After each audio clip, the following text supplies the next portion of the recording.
அருள் பெருஞ்சோதி அருள் பெருஞ்சோதி தனி பெரும் கருணை அருள் பெருஞ்சோதி எல்லா உயிர்களும் இன்புற்று வாழ்க. காலை வணக்கம் சாமி. சாமி, இது அவரவர் சேர்ந்த வினையை அவரவருக்கேன்னு சொல்லுவாங்களே, அது எவ்வளோ உண்மை சாமி? அதாவது அவரவர் செய்த வினையை அவரவர்கள் தான் அனுபவித்தாக வேண்டும். அதை இன்னொருவர் அனுபவிப்பார்கள் என்று நினைக்க வேண்டாம். அதுக்கு ஒரு கருத்து தானே இந்த சொல்லுங்கள் சாமி. அதுக்கு ஒரு கருத்து இருக்குது. ஒரு சன்னியாசி போய் அரசனுடைய அரண்மனையில் காலையில் உணவு வாங்கி சாப்பிடுவது பழக்கம். அந்த பழக்கத்துக்கு அவர் போய் உணவு கேட்க போகும்போது, செய்தவினை செய்தவர்க்கு சிவன் சொல்லச் சொன்னார், நல்லது கெட்டது நாளைக்கு தெரியும், அன்னபூரணி பிச்சாதேவி என்று சொல்வார். இதே மாதிரி சொன்ன உடனே அங்கே உள்ள வேலைக்காரர்கள் உணவு கொண்டாந்து சாமி போடுவார்கள், வாங்கி கொண்டு செல்வார்கள். ஒரு நாள் அந்த இரவே வேலைக்கார பெண்ணை கூப்பிட்டு, ராணியாகப்பட்டவர் அந்த சாமியார் அன்றாடம் இதையே சொல்லி சொல்லி வாங்கிட்டு போயிட்டே இருக்காரு, அவருக்கு நாளைக்கு காலையில் உணவில் விஷத்தை கலக்கி போட்டுருவோம், நாளான்னைக்கு என்ன நடக்கும்னு பார்ப்போம் என்று சொல்ல அதன்படி அந்த பெண் செய்தார். மறுநாள் காலையில் பிச்சைக்கு போய் கேட்டார். அப்பொழுது அதேபடி உணவில் விஷத்தை கலக்கி கொடுத்து விட்டார். அவர் அந்த உணவை வாங்கி கொண்டு போய் ஊருக்கு வெகு தூரத்தில் ஆறு போகிறது. அந்த ஆற்றிலே போய் குளித்து விட்டுத்தான் சாப்பிடுவார். அதற்காக அந்த ஆற்றுக்கரையிலே ஒரு பெரிய ஆலமர விருட்சகம். அந்த ஆலமர விருட்சகத்தில் கீழே வேறுகளில் சந்து உள்ள இடத்தில் கொண்டு போய் அந்த திரு ஓட்டை அன்னதானத்தை வைத்துவிட்டு அங்கே பக்கத்தில் உள்ள ஒரு இலையை பிடுங்கி மூடி வைத்துவிட்டு ஆற்றிலே குளித்து கொண்டிருந்தார். அப்பொழுது காலை 10 மணி இருக்கும்.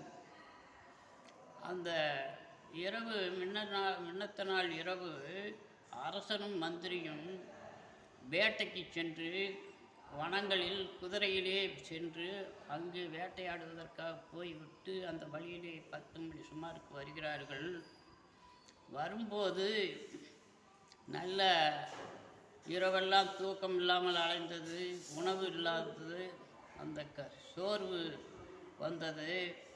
அந்த சோர்வுக்காக மந்திரி எனக்கு சோர்வாக உள்ளது, நான் இந்த இடத்துல கொஞ்சம் ஓய்வு எடுக்கிறேன், நீ அரண்மனையிலே போய் உணவு கொண்டுட்டு வா என்று சொல்ல, சாமி நம்ம அரண்மனை சாப்பாடு தான் இங்கே இந்த சாமி வாங்கி கொண்டாந்து வைத்திருக்கிறார், நீங்கள் சாப்பிடுங்கள், நான் அவருக்கு போய் எடுத்து கொண்டு வந்து கொடுக்கிறேன், இப்பொழுது பசிக்கு சாப்பிடுங்கள் என்று சொல்ல, இல்லையப்பா சாதுக்களுடைய இதை எடுக்கக்கூடாது அப்படின்னு சொல்ல,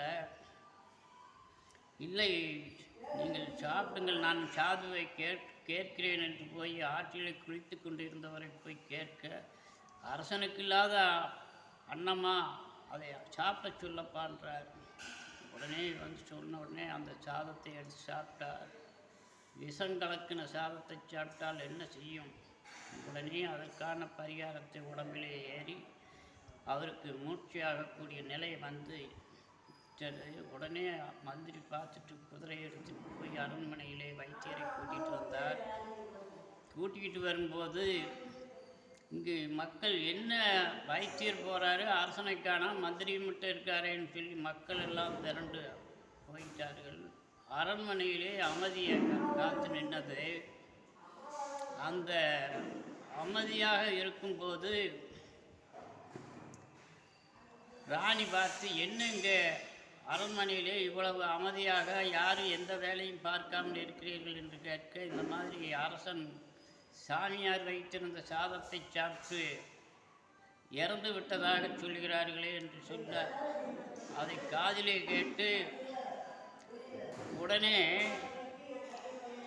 அந்த ராணி இறந்து விட்டார் என்ற காதில் கேட்டவுடனே அலறி அடித்து ஓடியாருகிறார். ஒடியாந்து நல்லது கெட்டது நாளைக்கு தெரியும்னு சொன்னீங்களே சாமி, இன்றைக்கே என்னுடைய மாங்கல்யத்துக்கு அவகேடு வந்து விட்டதே, எனக்கு மாங்கல்ய பிச்சை கொடுக்க வேண்டும் என்று அவர் காலை பிடித்து கொண்டார். அவர் நீண்ட சுமங்கலியாக வாழ்வாய் என்று வாழ்த்தி விட்டார். அவருக்கு என்ன நடந்தது என்று தெரியாது. தீர்க்க சுமங்கலியாக இருக்க வேண்டும் என்று அவருடைய வாக்கிலே வந்ததனால் திரும்பி பார்த்தார். மரத்தடியிலே பெரிய கூட்டம் கூடியிருந்தது. அவர்களை என்ன ஏது என்று அப்போ விசாரிக்கிறார் அந்த சாது. விசாரிக்கும் போது சொல்லுகிறார்கள், இந்த மாதிரி அரசனை இறந்து விட்டார் என்று, இந்த மாதிரி நீங்கள் வைத்திருந்த ஆகாரத்தை சாப்பிட்டு இறந்து விட்டார்கள் என்று. அவர் சொன்ன வார்த்தையை காப்பாற்ற வேண்டுமே என்று தீர்க்க சுமங்கலியாக வாழ்வாய் என்று சொன்னோம்னே, அதுக்கு இப்போவே அந்த சுமங்கலி பாக்கியம் போச்சுதே என்று சிந்தித்து அவர் உடனே ஞான திருஷ்டியில் என்ன தெரிகிறதோ அதை பார்த்து உடனே ஆண்டவனை வேண்டி அவருக்கு உயிரை கொடுத்து விட்டார். உயிரை திருப்பி கொடுக்கக்கூடிய சக்தி மகான்களுக்கு உண்டு. அதன்படி அவருடைய வாக்கு பொய்வாகாமல் மாங்கல்ய பிச்சை கொடுத்து அரண்மனைக்கு அழைத்து சென்றார்கள். அரசன் எழுந்து நடந்து சென்றார். இப்படி அவரவர்கள் செய்ததை அப்பொழுதே ஆண்டவன் அவர்களுக்கு தண்டனை கொடுப்பார். அதை தீர்த்து வைக்கக்கூடிய செயலை செய்வதற்கு சாதுக்களால் தான் முடியும், மகான்களால் தான் முடியும். மகான்கள் அல்லாமல் கடவுளால் கூட ஒரு சிவனுக்கு உயிரை கொடுக்க முடியாது, மகான்களுக்கு முடியும். அப்பேற்பட்ட மகான்கள் வழியிலே வந்தவர் தான் நமது ராமலிங்க சாமிகள், ஆண்டவரியோன சச்சிதானந்த சர்க்குரு சாமிகள்.